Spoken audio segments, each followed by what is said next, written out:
परमादेव मित्रों, सादर वंदे मातरम। कल हमने बात की थी हार मानना मंजूर है, लेकिन खेल तो मैं बड़ा ही खेलूंगा। इसके ऊपर मैंने दोनों को अलग अलग समझाया था। फिर आज आज थोड़ी बहुत कुछ जो उसमें बाकी रह गया उसके ऊपर हम बात करते हैं कि देखिए, बात फिर वही सोच से आती है। व्यक्ति कभी भी अपनी किस्मत से नहीं हारता। व्यक्ति हमेशा हमेशा अपनी सोच से हारता है। उसका कारण है, अगर आप साधारण सोचेंगे तो आप साधारण जीवन ही जिएंगे। जब आप असाधारण सोचेंगे तो ही आप असाधारण बन जाएंगे। और जिस दिन आप आपकी औकात से बड़े सपने देखेंगे, उस दिन आपकी जिंदगी, आपका जीवन बदल जाएगा। क्यों? क्योंकि आप उसके लिए काम करना शुरू करेंगे, क्योंकि आप उसके लिए जीना शुरू करेंगे। आपकी योजनाएं भी उसी तरीके से बनना शुरू हो जाएंगी। और फिर आप उसके ऊपर जब काम करेंगे तो एक दिन आप उस सफलता को, उस बड़े सपने को अचीव भी कर लेंगे, आप उसको प्राप्त कर लेंगे। अभी जब आप इस तरह की बातें करेंगे कि आपकी योग्यता कम है, या अभी आपका घर छोटा है, या आपके पास पैसे नहीं है, जेबें बहुत हल्की है, आपके पास कुछ काम नहीं है, और अभी आप बड़ी बातें करेंगे कि मेरा बिजनेस कंपटीशन तो सीधे अंबानी से, तो लोग आपके ऊपर हंसेंगे, आपकी हंसी उड़ाएंगे। लेकिन और उसके बाद में आपको सलाह भी देंगे, ऐसा मत कर, ये मत कर, वो मत कर, सोच, ऐसा मत सोच, कुछ कर ले, ऐसे ऐसी सलाह देंगे। अगर आपने उनकी सलाह पर काम किया तो फिर आप भटक जाएंगे। अगर आपने उनकी हंसी पर ध्यान ध्यान दिया तो फिर भटक जाएंगे। हो सकता है कि लोग आपकी हंसी उड़ाने के साथ में आपको गालियां भी दें, घर वाले आपको भगा भी दें, गालियां भी दें, बहुत सारी चीजें ऐसी सामने आ सकती है। या आपका मन करे कि मैं सब कुछ छोड़ करके चला जाऊं और कुछ ऐसा कर लूं कि कुछ करके दिखाऊं। तो ऐसा ही करना, छोड़ के जाना पड़े तो चले जाना, लेकिन कुछ करके दिखाना। लेकिन अपनी सोच, अपने योजना के साथ में ही जाना। ऐसे ही भाग के चले जाने से कुछ नहीं हो जाता है।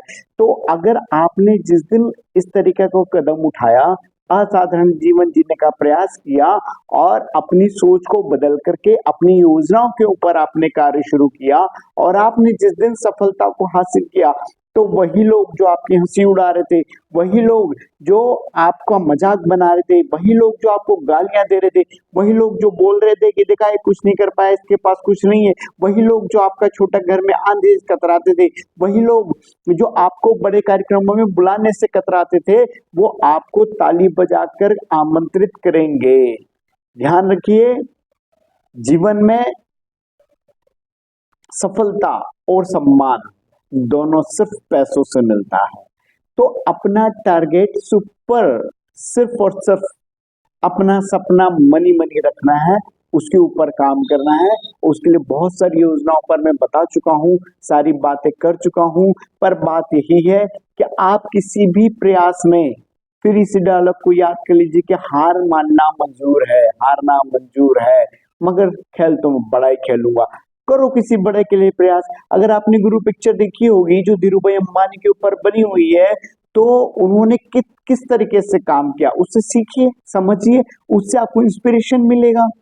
तो ये सारी चीजें, बहुत सारी चीजें होती हैं जिनसे सीखने का होता है, आप किसी से भी सीख सकते हैं। मैंने कुछ जानवरों के भी एग्जांपल्स दिए थे कि चीते से क्या सीखा जा सकता है, बाघ से क्या सीखा जा सकता है, लोमड़ी से क्या सीखा जाता है, चींटी से क्या सीखा जाता है, शेर से क्या सीखा जा सकता है। अगर आप चींटी की तरफ बहुत छोटे हैं, न्यून है, आपकी शारीरिक, आपकी सारी योग्यताएं, क्षमताएं कम है, तो चींटी से भी क्या सीखा जा सकता है, ये भी सारी बातें मैंने बताई है। लेकिन फिर अपने लक्ष्य पर केंद्रित हो जाइए, अपने ध्यान में वो सारी योजना लाइए जिसे आप करना है, अपने आत्मविश्वास को बढ़ाइए, संघर्ष से, चुनौतियों से डरिए मत, आगे बढ़िए, और एक दिन आप सफलता जरूर हासिल करेंगे। और आप इसको याद करेंगे कि आज का दिन आपका कैसा है और आगे आने वाले दिन आपके कैसे होने वाले हैं। अपने सुनहरे पलों को, अपने सुनहरे भविष्य को अगर संजोया है और उसे सपनों को साथ पूरा करना है, तो आगे बढ़िए, कमान उठाइए और शुरू हो जाइए। धन्यवाद। जय हिंद, जय भारत।